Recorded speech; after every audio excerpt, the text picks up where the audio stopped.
एक समय की बात है। प्राचीन काल में एक नदी के किनारे बसा नगर व्यापार का केंद्र था। फिर आए उस नगर के बुरे दिन, जब एक वर्ष भारी वर्षा हुई। नदी ने अपना रास्ता बदल दिया। लोगों के लिए पीने का पानी ना रहा और देखते ही देखते नगर वीरान हो गया। अब वह जगह केवल चूहों के लायक रह गई। चारों ओर चूहे ही चूहे नजर आने लगे। चूहों का पूरा साम्राज्य ही स्थापित हो गया। चूहों के उस साम्राज्य का राजा बना मूसक राज चूहा। चूहों का भाग्य देखो, उनके बसने के बाद नगर के बाहर जमीन से एक पानी का स्रोत फूट पड़ा और वह एक बड़ा जलाशय बन गया। नगर से कुछ ही दूर एक घना जंगल था। जंगल में अनगिनत हाथी रहते थे। उनका राजा गजराज नामक एक विशाल हाथी था। उस जंगल क्षेत्र में भयानक सूखा पड़ा। जीव जंतु पानी की तलाश में इधर उधर मारे मारे फिरने लगे। भारी भरकम शरीर वाले हाथियों की तो दुर्दशा हो गई। हाथियों के बच्चे प्यास से व्याकुल होकर चिल्लाने व दम तोड़ने लगे। गजराज खुद सूखे की समस्या से चिंतित था और हाथियों का कष्ट जानता था।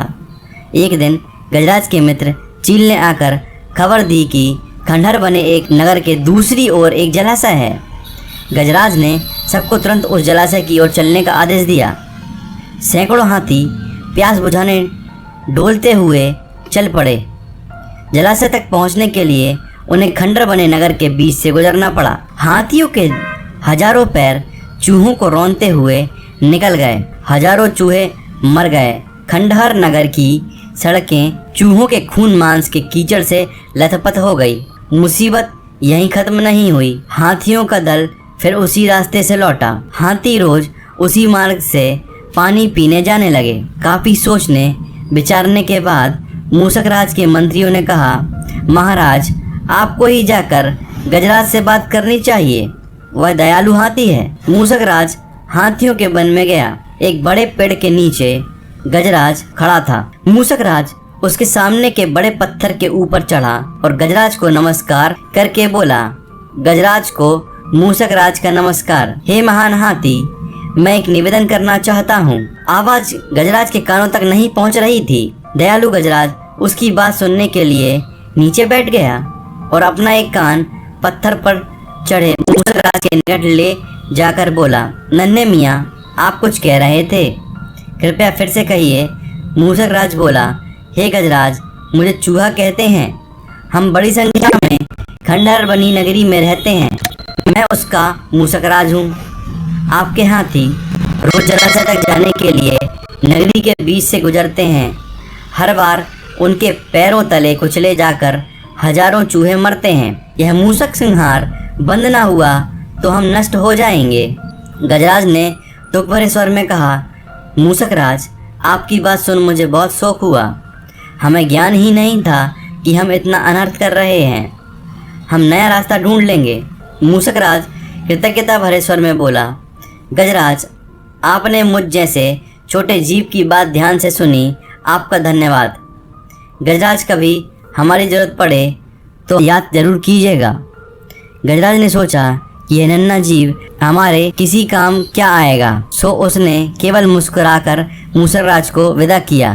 कुछ दिन बाद पड़ोसी देश के राजा ने सेना को मजबूत बनाने के लिए उसमें हाथी शामिल करने का निर्णय लिया। राजा के लोग हाथी पकड़ने आए। जंगल में आकर वे चुपचाप कई प्रकार के जाल बिछाकर चले जाते। सैकड़ों हाथी पकड़ लिए गए। एक रात हाथियों के पकड़े जाने से चिंतित गजराज जंगल में घूम रहे थे कि उनका पैर सूखी पत्तियों के नीचे छल से दबाकर रखे रस्सी के फंदे में फंस जाता है। जैसे ही गजराज ने पैर आगे बढ़ाया, रस्सा कस गया। रस्से का दूसरा सिरा एक पेड़ के मोटे तने से मजबूती से बंध गया था। गजराज चिंघाड़ने लगा। उसने अपने सेवकों को पुकारा, लेकिन कोई नहीं आया। कौन फंदे में फंसे हाथी के निकट आएगा?